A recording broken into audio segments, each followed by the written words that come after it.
It was the night of April 29th, 2015. My girlfriend, my younger brother, and I all went to watch a movie. My younger brother was 9 years old, my girlfriend was 18, and I was 19 years old. We went to a nearby theater to watch the movie. We often used to go late at night so that we could have the entire theater to ourselves. That night was similar. The entire theater was almost empty. We had come to watch a horror movie. We bought the movie tickets and entered the theater hall. At first, we thought it was just the three of us in the entire hall, but then my brother pointed out a man. That man was sitting in the very top corner of the hall. He was wearing a cap and had a big beard. I didn't think much about the man, and we took our seats. We booked our seats in the fourth to last row.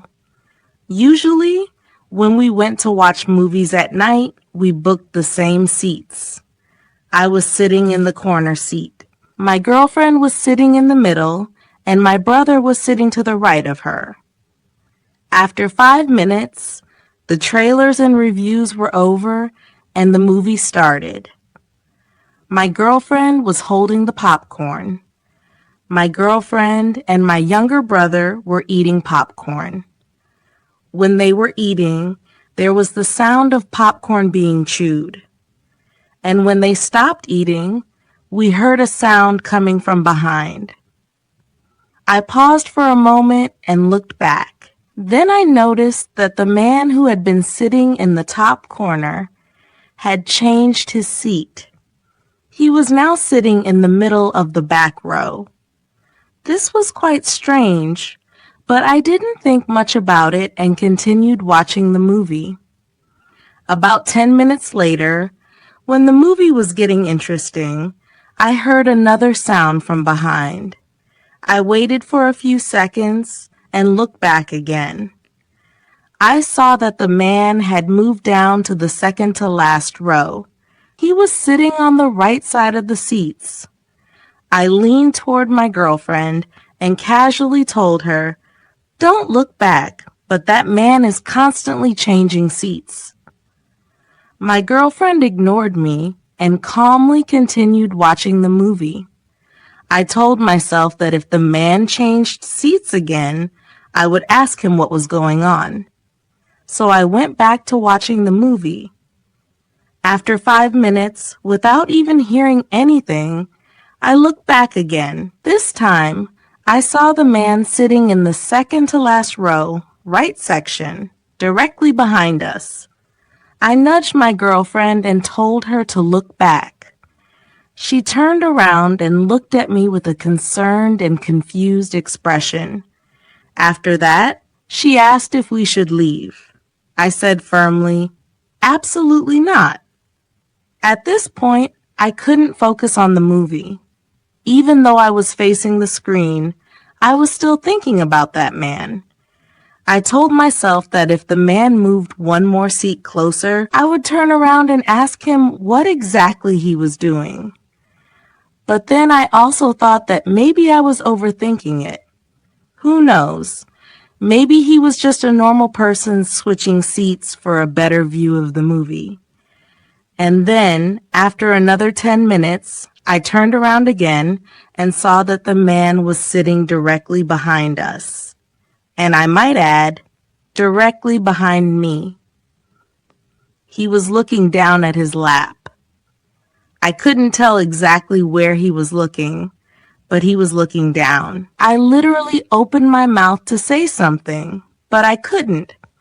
I was a coward. I was only 19 years old and quite skinny. In the meantime, my younger brother got up to go to the washroom, and he left. After a few minutes, I turned around again, ready to say something to that man.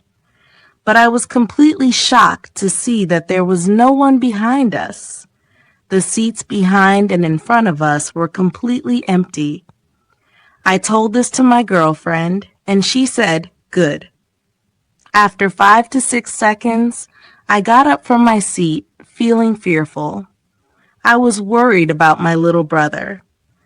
I asked my girlfriend to wait there, and I ran to the empty theater hallways. When I reached outside my movie hall, I saw a man entering the washroom. That man was wearing a cap and black clothes. I was sure it was the same man who had been in our movie hall changing seats. I walked quickly and followed him into the washroom. Then I literally saw the man on his knees. He was peeking under the washroom stalls. Then he looked at me, and at the same time, I heard my brother's voice. My little brother was calling me from outside the washroom. I saw him calling me, confused. I went to him and took him back to the hall room where my girlfriend was waiting. We left the hall room and went to the front desk. We told the man at the front desk what had happened in the theater hall and washroom. The man called the police. When the police arrived, the front desk man showed us and the police the camera footage of that man. The footage showed that the man had left the theater and run away. I'm thankful that my brother went to a different washroom. If my brother had gone to the same washroom that the man went to looking for him, I don't know what would have happened to my brother, even with me being there. Can you give this 12,000 likes? What do you have to lose? And if you're new to this channel, please subscribe. There are many more videos like this on this channel and more to come. To get updates about this channel or about me and my people, I've seen in my YouTube analytics. The majority of views on my videos are coming from non-subscribers. Of course, my subscribers watch my videos, but my non-subscribers, meaning those who view but don't subscribe, also contribute a lot of views to the channel and to videos like this. I think those who view but don't subscribe might not have a YouTube account. That's why they can't subscribe.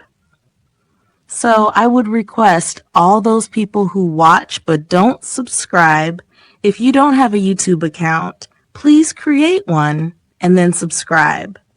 Because if you don't subscribe and don't hit the bell icon, you won't get notifications for my next video.